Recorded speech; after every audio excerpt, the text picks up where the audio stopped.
live from Michigan City, Indiana. It's Long Arm TV Live with Jamie Wallen.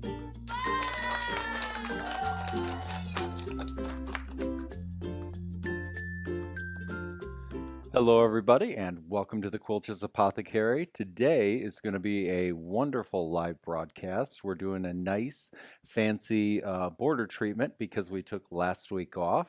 So there we go. So number one, let me give you a few announcements. We're doing a wonderful border treatment from Deb Pelguda. She has an amazing quilt that I'm finishing right now, and so the border treatment that I'm doing is what we're actually going to be showing. And it's for a scallop border because I get a lot of questions with what do I do when I have to do a scallop border? I don't get a lot of scallop borders, and also on this one I'm pretty lucky because she actually gave me the scallop border idea with the scallops already marked, and then I'm actually going to go ahead because it hasn't been cut out yet as a scallop border, and I'm going to quilt around the scallop border just in case when she gets it back she may make the decision. I think I'm just going to bind it and not cut out and bind that way. But also, towards the end of the broadcast, what we're going to do is Rich has already done the drawing, and we have our two winners for the quilts for ordering at Quilters Apothecary. If you placed an order within the time that we were talking about, your name went into the hat and we drew the name. And even if you ordered 10 times, your name went in the hat 10 times. And then also we have for the YouTube subscriptions, anybody that subscribed to our YouTube channel also is in another drawing. So I'm actually over the next month going to be quilting those two quilts live, or we'll pre-record it. I haven't quite decided.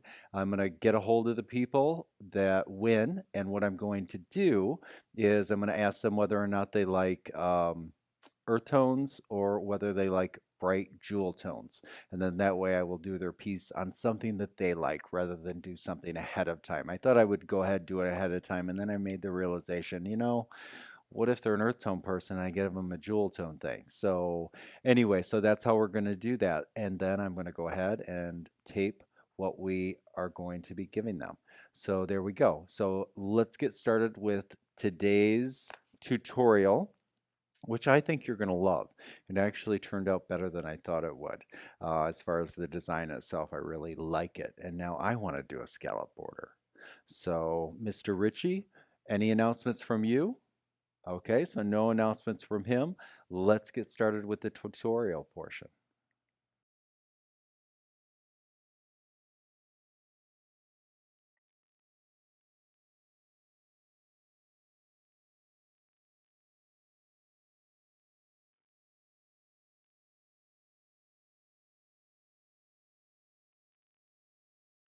Hello, everybody, and welcome to the Quilters Apothecary.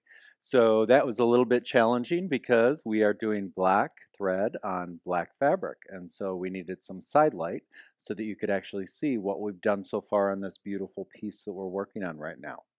So the actual border that we're going to be working on today is this little guy right here. And it's because my client wanted a scalloped border. And so we are doing a scallop border. Now that being said, I'm going to have the camera go back down just a little bit. That being said, let me come back here.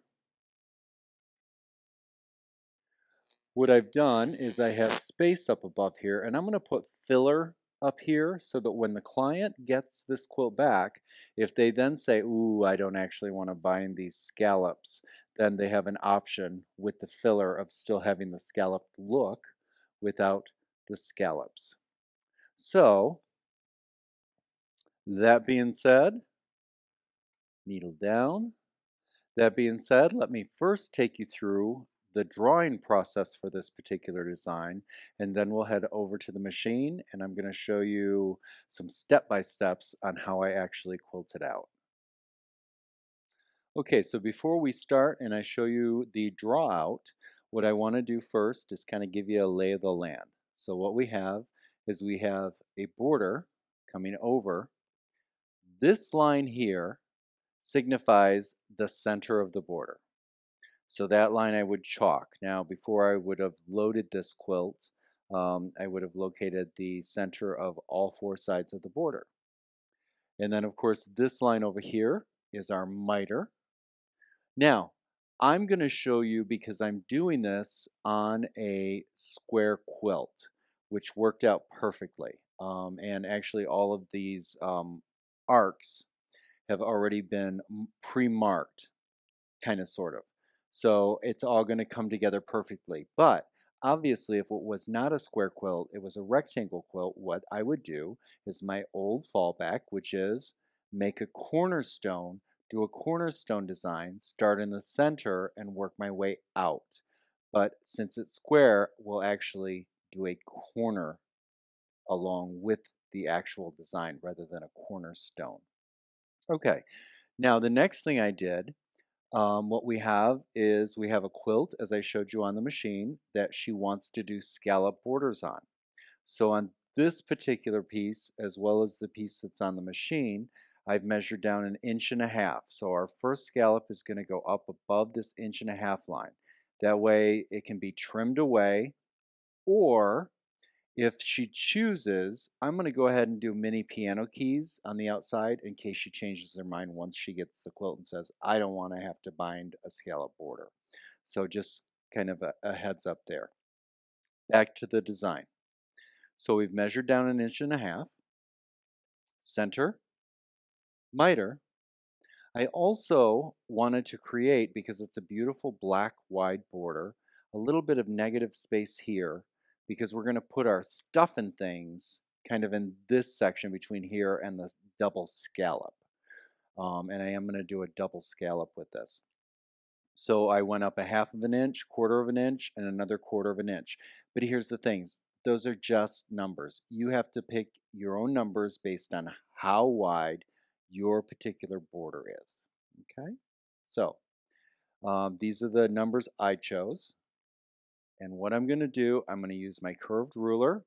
I am going to do a 1/2 inch arc. So what I'm going to do is line that up right in the center. And I always start from the center and I work my way out so it ends, if I were doing a cornerstone, wherever it ends, or in this case, it will end right where it needs to end because of a square quilt. If I start in the center down the sides, it will end the same exact place.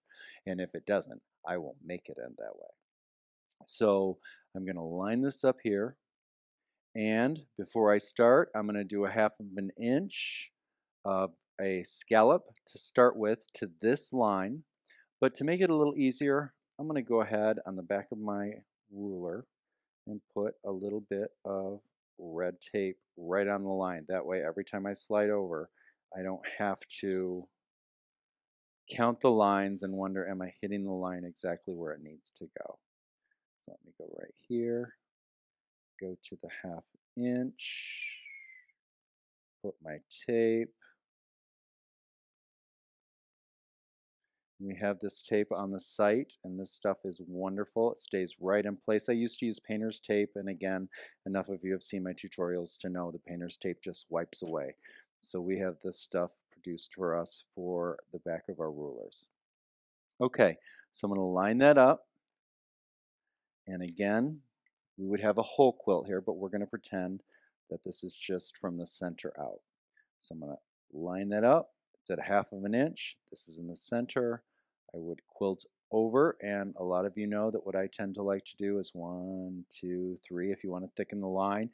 Now I'm doing black thread on black just to get the texture, but if I were using like a metallic or a decorative thread on that black, then I would go ahead and thicken that line a little bit.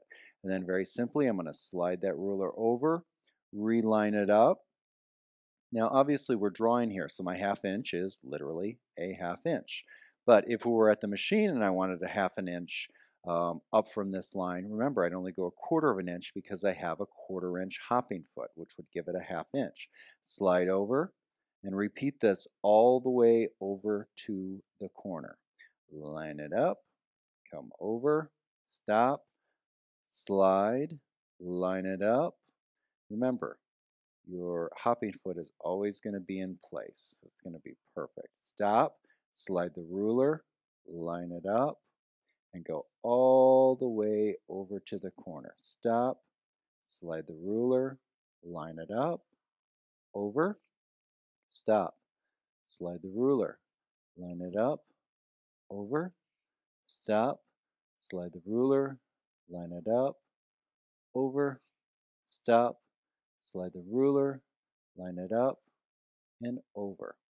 Okay, so now we have that section. And of course, when I work my way up from the center, because on my way down, I'm simply going to base this. And then when I finish the whole quilt, I always want to make sure to base this in place. Then I would go back and work from the center out. Or even better, if you're willing to do it, go ahead and turn the quilt and do the side borders top, bottom, just like we're doing here. Okay, so I have my first scallop quilted. The next thing that I'm going to do is I'm going to take a ruler and I'm going to go ahead and I'm going to line that up. I want to make sure that one of my straight lines on the ruler is lined up on the seam between the body and the border. And I'm going to go ahead and chalk. Let me switch to my yellow chalk marker for the video. So if I were quilting, I'd line this up and I would go ahead and chalk a line here. And I'm just going to take it right down to this first line, because remember, these lines are going to be quilted. And you'll kind of see what I'm talking about as we go along here. Okay, so I'm going to line this up. Again, making sure that my straight line is on the seam. Down, stop, slide, line it up. I want to keep this straight because we don't want to run into, what's her name? Eileen. Okay, we don't want Eileen hanging out in our studio. Okay, line it up.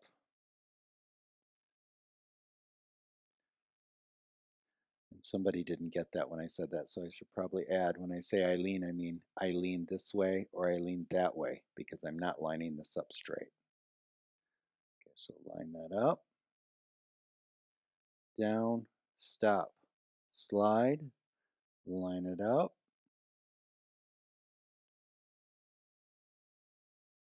stop, slide, line it up, stop, slide, line it up,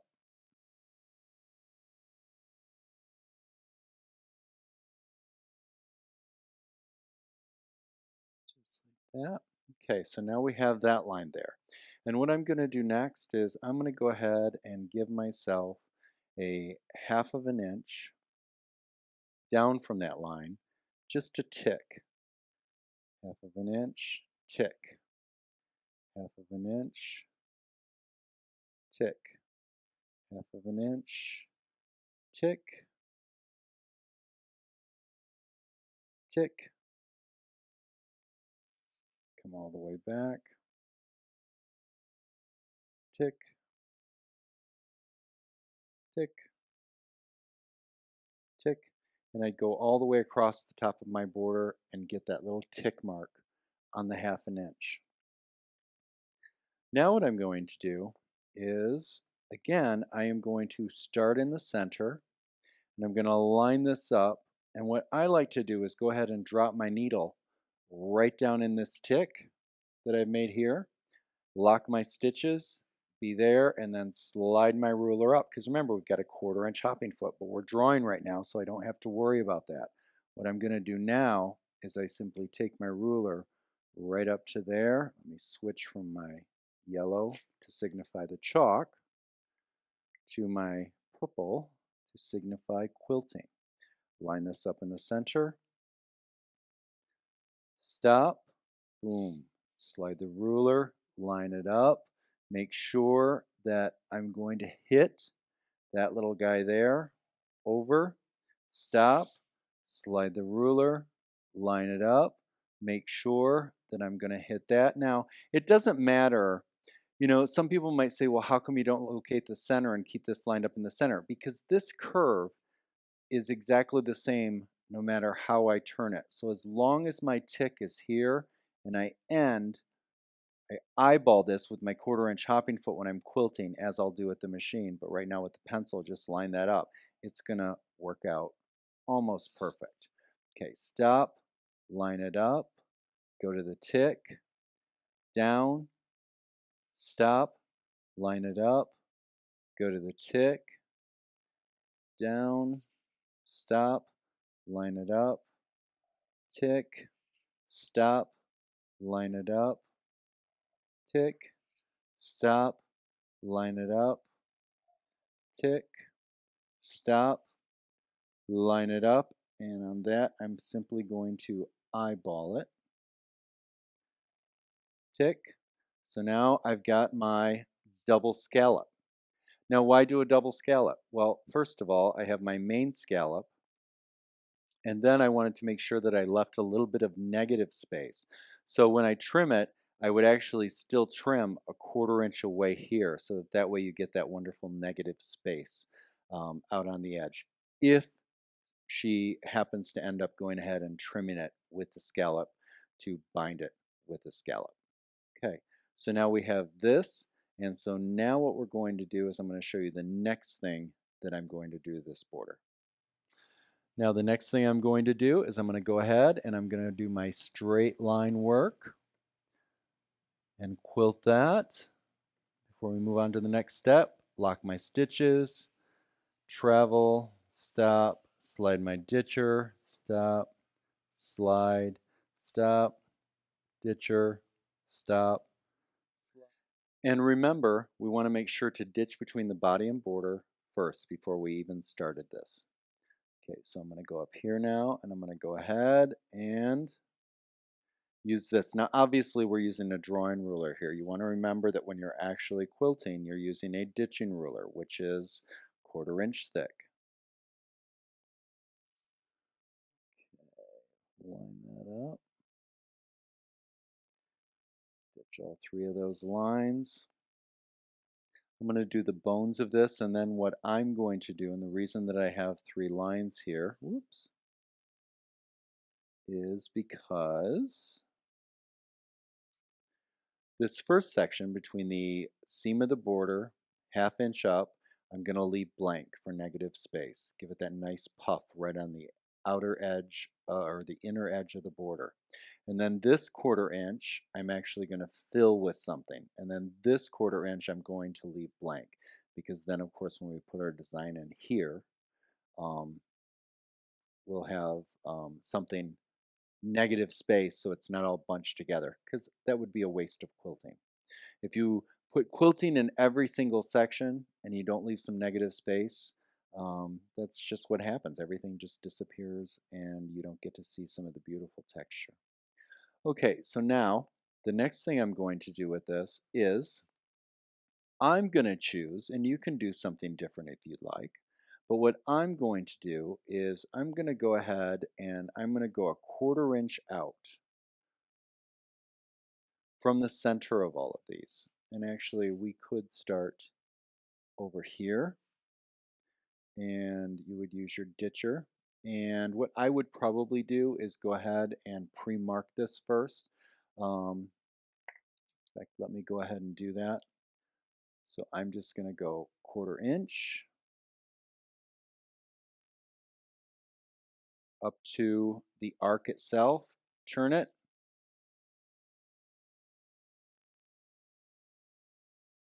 1/4 inch, and then I'm going to repeat that all the way over. Line this up, 1/4 inch,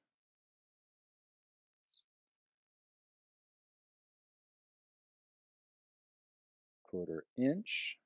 And remember, we want to keep our straight line lined up across there. Line that up. And because we're filming it, I'm not looking straight down on it, so I don't think I did that with that one over there. But I would if I were on a quilt and not filming.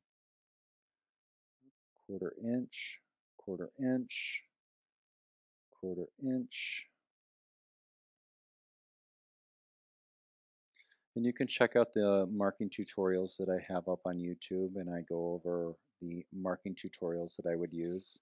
I would be using and will be using on the black border the white bow and chalk, which I love. And if it were a white border, I would be using the blue Marks Be Gone with blue line eraser.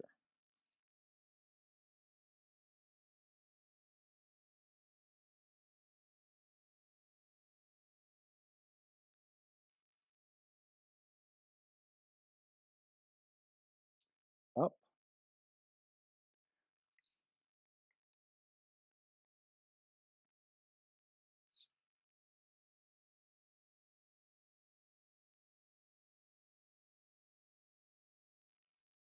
Now the quilt that we're actually doing this on, with the black border using the black thread, a lot of people will say, well, how come you're actually going to do all this work on something with a black thread on black border? Well, because she's going to be able to see texture, and she's put a lot of time in the beautiful applique within the body of this quilt, which I'll actually be doing a tutorial on later, how to ditch around that applique, but you'll see how much work has been put into this quilt. That's why I would black on black and still do something beautiful like this in the border. So now that I have that marked and I don't have to think about it, now I would retravel this top, now what I would call a ditch, even though it's just black on the fabric, a faux ditch. I'm going to follow that down, and what I'm going to do is I would go on that side of the line. I would follow this ditch, up, down, travel the ditch, slide my ditcher, up, down, travel the ditch, slide my ditcher, up, down. So I'd be traveling twice on this particular line, and that's going to give me these brackets rather than doing the center line, because if I just did the center line and then I put a design in here, it's all just going to run together. So I kind of just want that negative space in here just to kind of be a little bit more showy.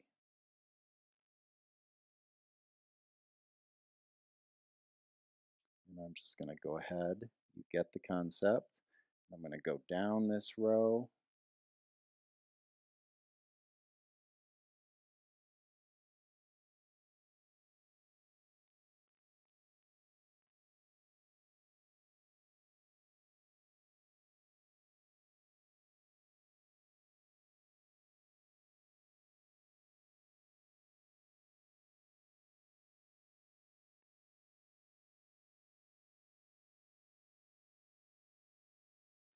Now work like this is where I really love to use my square ditcher. It just lines up so well. But you use whatever ditcher is your favorite. Okay, so now I have that, and the next section is going to be, we're going to put our design here in the center section. So next what I'm going to do is I want to locate the center of these sections. And so I'm measuring this, and on the paper right now it's 2.5, real close. It's not exactly 2.5. So whenever I have a number but it's not real close, I just kind of center the ruler on there the best that I can. And then half of 2.5 would be 1.25. Same thing there, and I'm not going to take it by faith. I actually go to each one and I go ahead and measure it, just in case one is a little bit off.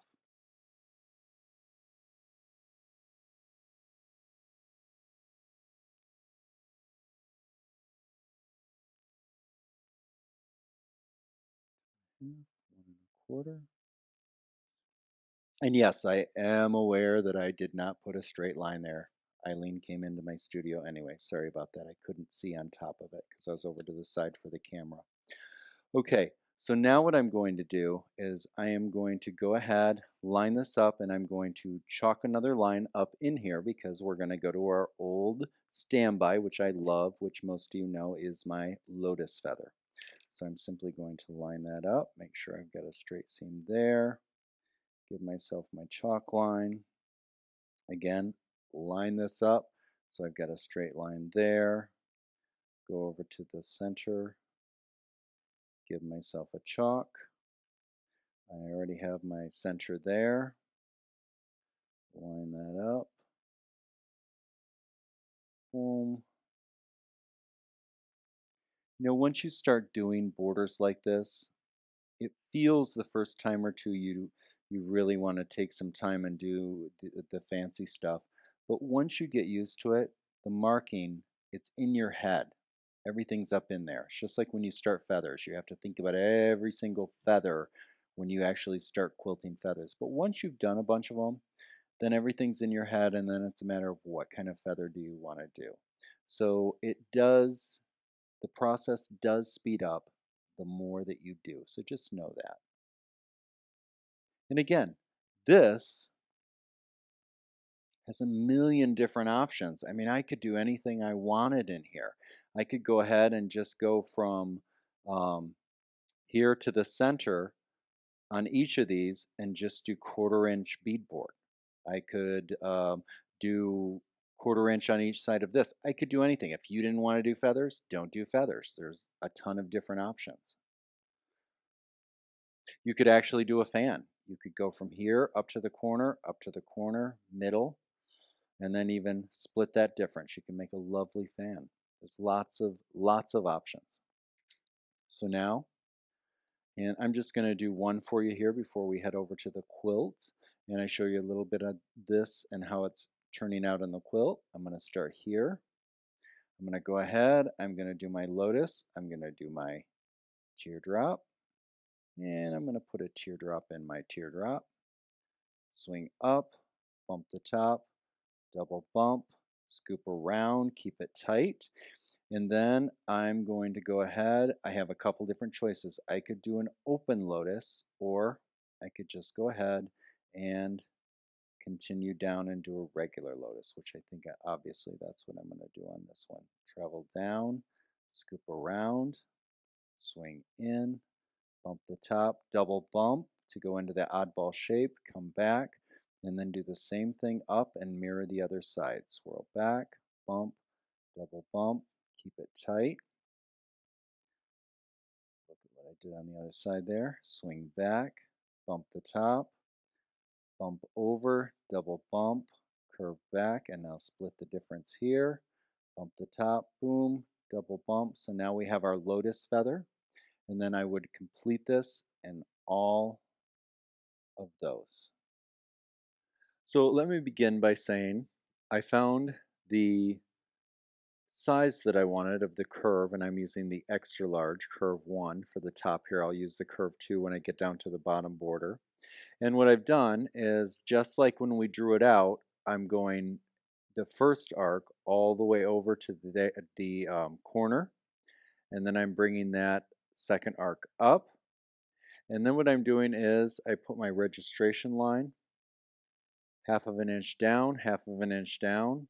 And what I'm doing then is I'm going to go ahead and I'm going to go over and hit that line. And then I'm going to go ahead and do my vertical line as well. Now, what I did before that was I ditched between the body and border, went up 3/4 of an inch, went up 1/2 of an inch, went up another 1/2 of an inch. Now on this third one, right here that we're actually going to be traveling a few times, I actually did my back, forth, forward, back, forth, forward, just to kind of bolden that line so that way when I retravel it to do the sections here, it's not going to be one layer of thread in one area and then multiple layers in the other. So I've made it just a little bit more bold up on the outer edge.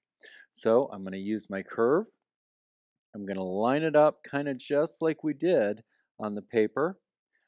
But first, let me bring the machine over. I've got my stitches locked. And now what I'm going to do is have my ditch ruler handy and then my curve handy. I'm going to come down that 1/2 inch, so I'm going to get that second inner arc or scallop. I'm going to line that up,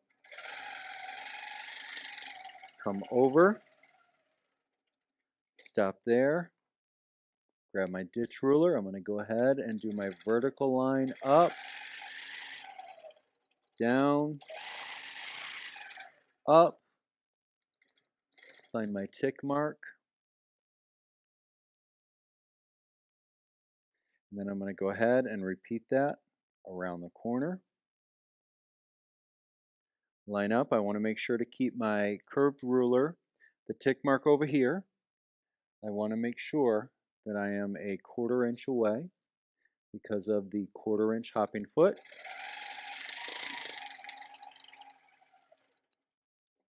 So now we've repositioned the camera. We're in the corner here. And what we're going to do is we're going to come down. And remember, when we put our ruler in place, we want to make sure we are at least a 1/4 inch away from that tick mark right there.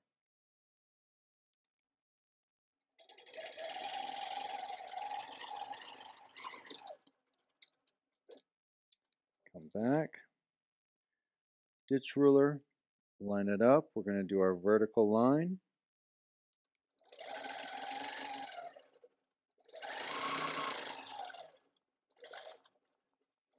Okay, and now we're on to our next step. Okay, now our lotus and our straight of way, just like when we drew it, teardrop, 2, swirl back, bump the top, double bump, come around, and I'm going to go ahead and do an open lotus. So I'm going to go off to the side, curve back,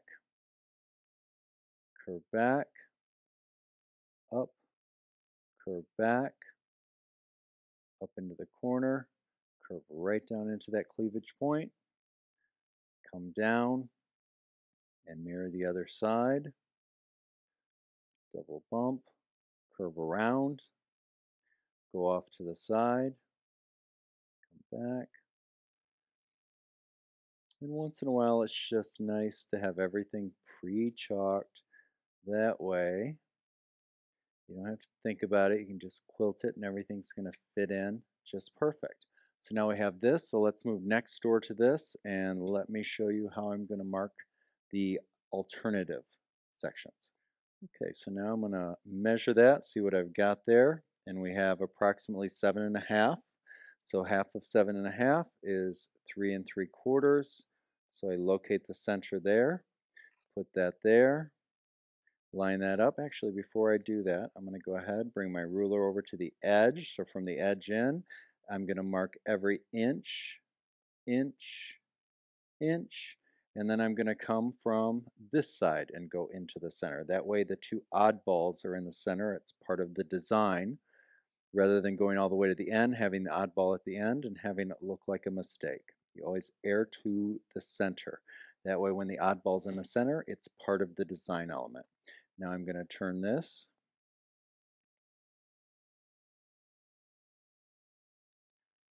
up, up, line that up, and again, I'm making sure that I have a straight line here, here, right across the seam. Let's get a wider shot on that.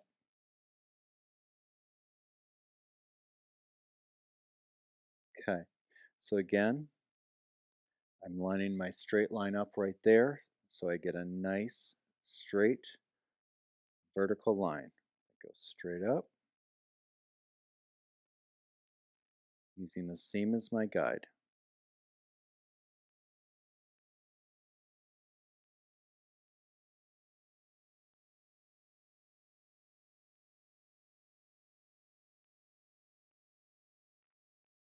Okay, so now we're going to go ahead, we're going to quilt those out. Okay, so now let me change my cruise speed up to about 500. Teardrop, teardrop, swirl back, bump the top, double bump, curve around, and since we're doing our open lotus, we go off to the side, curve back, off to the side, curve back, up, up, over, come down the side of that bud, and now we switch over to the other side, swirl up and back, bump the top, double bump, double bump, come over, double bump, come over, double bump up, come around, double bump, around, double bump, come down the side of the bud, come over. I'm going to grab my ditch ruler now. Okay, so now we're going to follow the ditch over.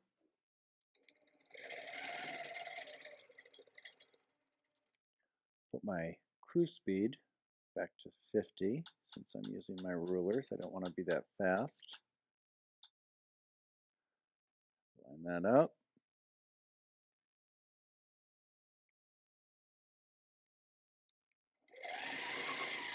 Up, down, follow my ditch, up, down, follow my ditch, up, down, follow my ditch, up, down, follow my ditch, up, down, follow my ditch, up, down, follow my ditch, up, down, follow my ditch,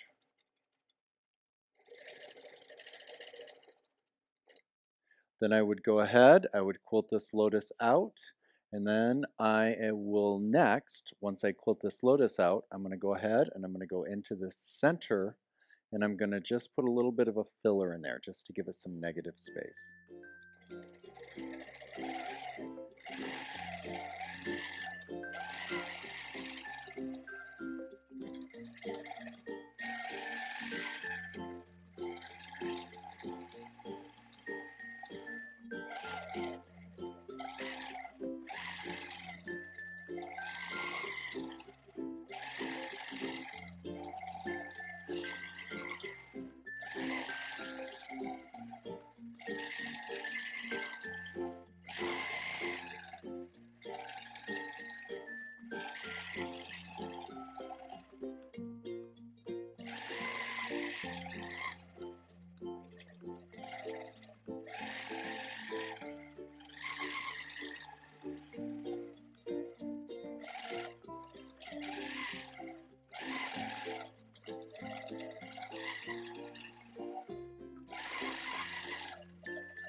Okay, well, there we go. I hope everybody enjoyed that. I certainly have enjoyed my time with you as always.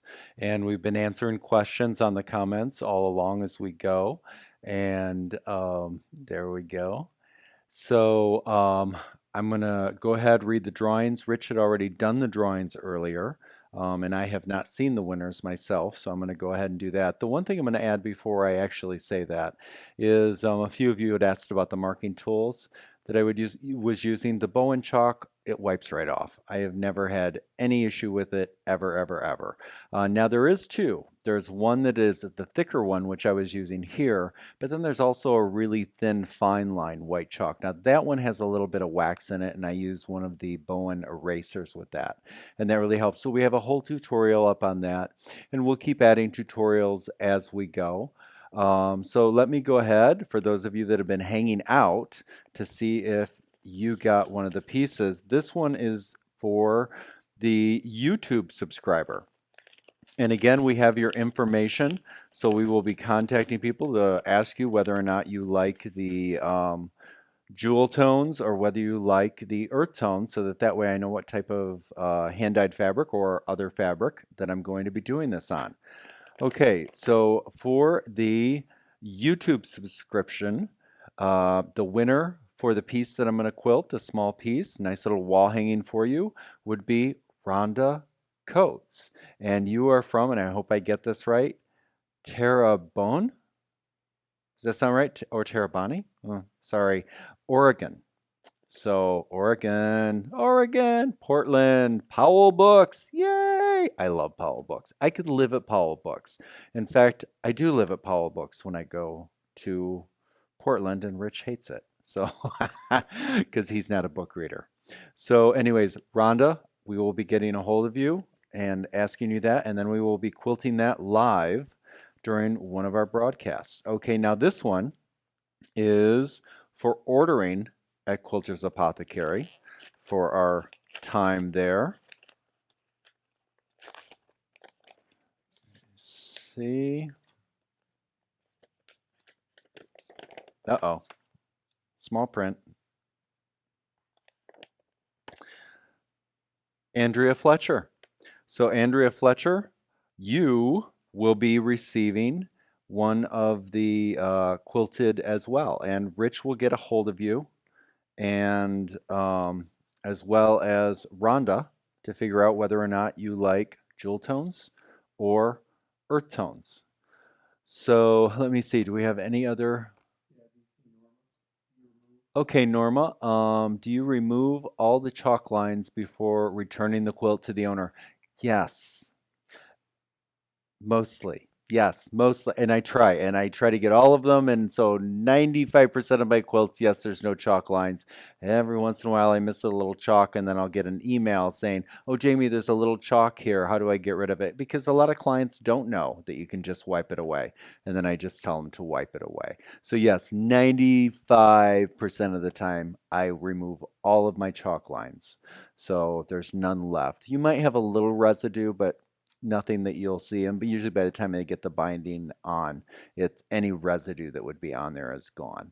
So. Mary had asked, could you show us what you did in quarter-inch strip? Can't really show it right now. Oh, okay. In the 1/4-inch strip. Absolutely. So let me show you. And actually, we don't have a vine work tutorial up. And it's just a little design that I did in florals.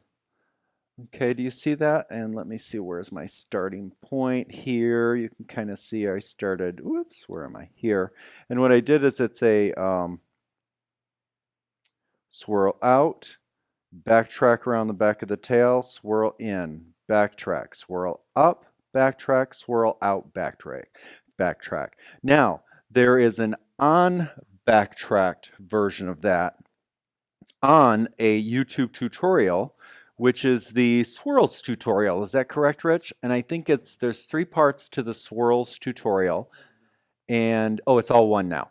So it's towards the end is where I did the sash designs. Now that was the same design. It was an early version. It's just I didn't backtrack it. I actually echoed around, but it's the same exact design. And you can just check that tutorial out again. That was the swirl tutorial, and that will kind of guide you through it. You know, the vine work, some people call it branching, or the swirl backtracks. You know, those have been around forever. They're on pyramid walls, and they work really wonderful in quilting, especially when you add things to them, as we do in the florals, leaves, and vine class. And I'll have to do a little bit of tutorial on that sort of thing down the road here. Any other questions? Let me look over here. Thank you, Barbara. Aw, thank you, Judy. Yeah, they did a great job.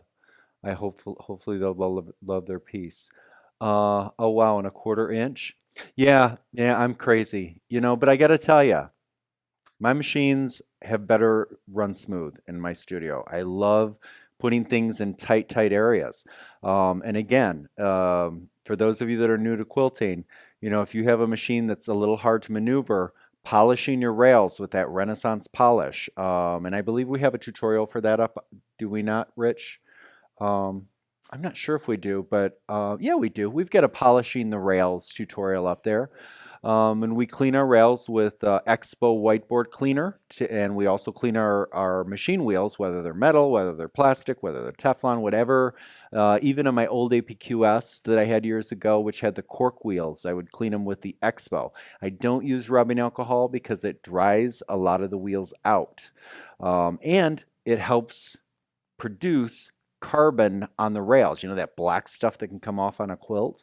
So what I do instead is I use the Expo, which only has a few percent of rubbing alcohol, and the rest of it is a solvent remover on the wheels and rails. And then what I do is I use the Renaissance polish, which we have on our site, and I use that to polish our rails. I don't polish my wheels, but I do polish my rails on every one of my machines about once a week. I just find that no matter what brand of machine, it just keeps everything running really smooth because carbon builds up, thread puke, batting puke, just stuff, you know, stuff in the environment in your studio, even if it's a closed environment. So there we go. Let's see. Do we have any other questions? Well, you are very welcome. I love doing these tutorials. I love spending time with you. I miss everybody so much. I'm definitely not an introvert. I'm an extrovert, and not having you all in my studio this spring and having to cancel all the classes we have through June, the end of June, was horrible for me because I really do need that contact with my wonderful quilting family.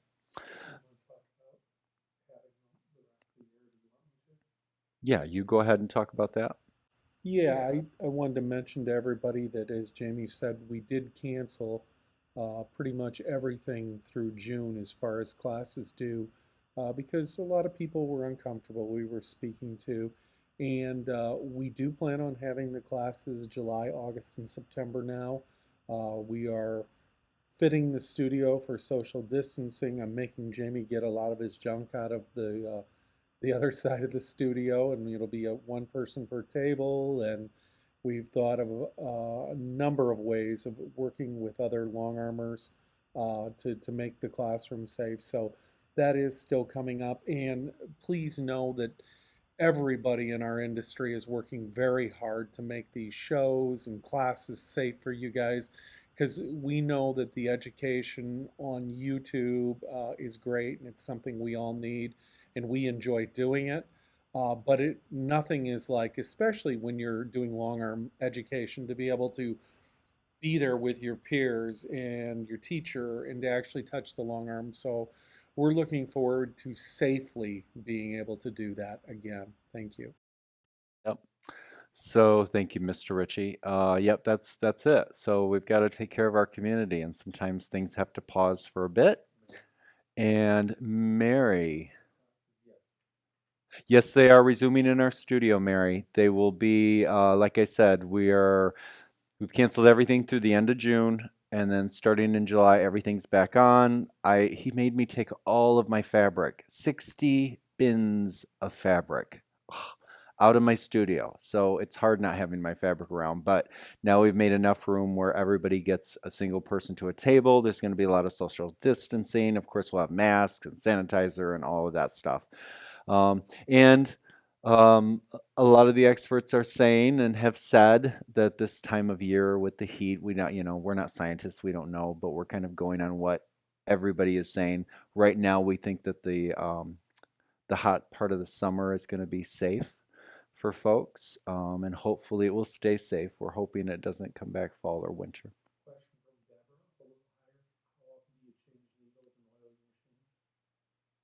So okay, and you don't go by this. Okay, so I'm just telling you honestly how I do it, and I'll give you a different suggestion to how often you should do it. So when I oil my machines, all of my machines, because I oil a lot when I do it. I'm not saying I oil often, but I oil a lot as I do it.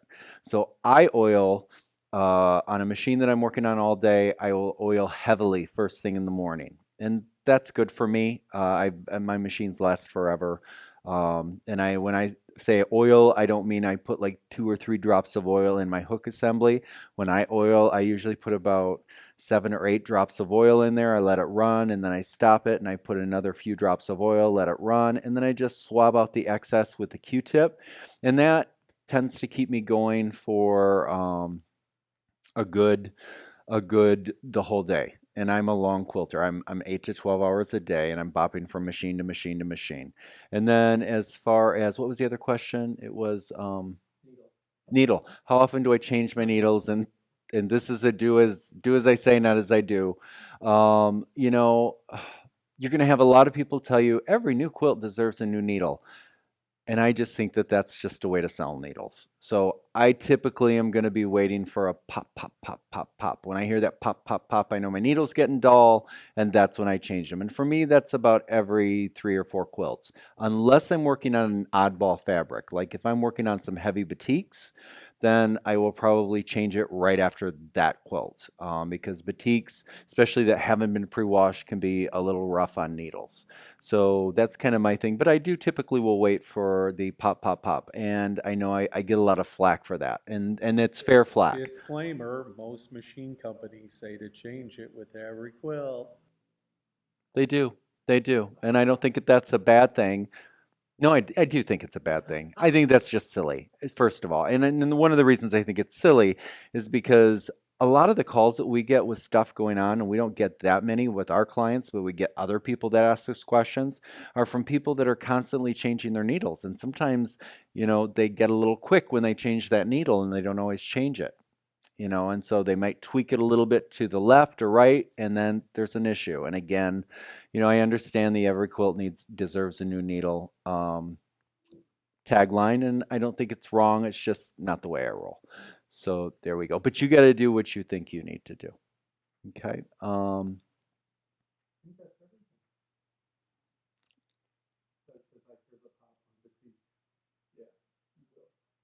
Yes, yes. Well, and I would say, I'm also, I will also say that I have a little easier go with the needles because no backing goes on my machine that's not pre-washed. I don't care about the quilt top fabric. I don't get any weird shrinkage difference, but no backing gets loaded on my machine without being pre-washed because I want that needle to slide and open those fibers while it goes out the back. So it doesn't look like a nail that drills through and breaks all the fibers. So I think that makes it a little easier on my needles as well. And I am what needles do we use? We use the Gross-Beckert. MR 18s are kind of the ones that I actually really love. Those are the high speed guys. And I love them. I used to use Schmetz, and Schmetz does own Gross-Beckert, or Gross-Beckert owns Schmetz, I don't know, but the Gross-Beckert are the high quality needles, in my humble opinion. So there we go. So any other questions? Good to go? All right, everybody. Well, have an amazing day. Know you're loved. Take care of each other. Take care of yourselves. And we will see you next week. Bye, everybody.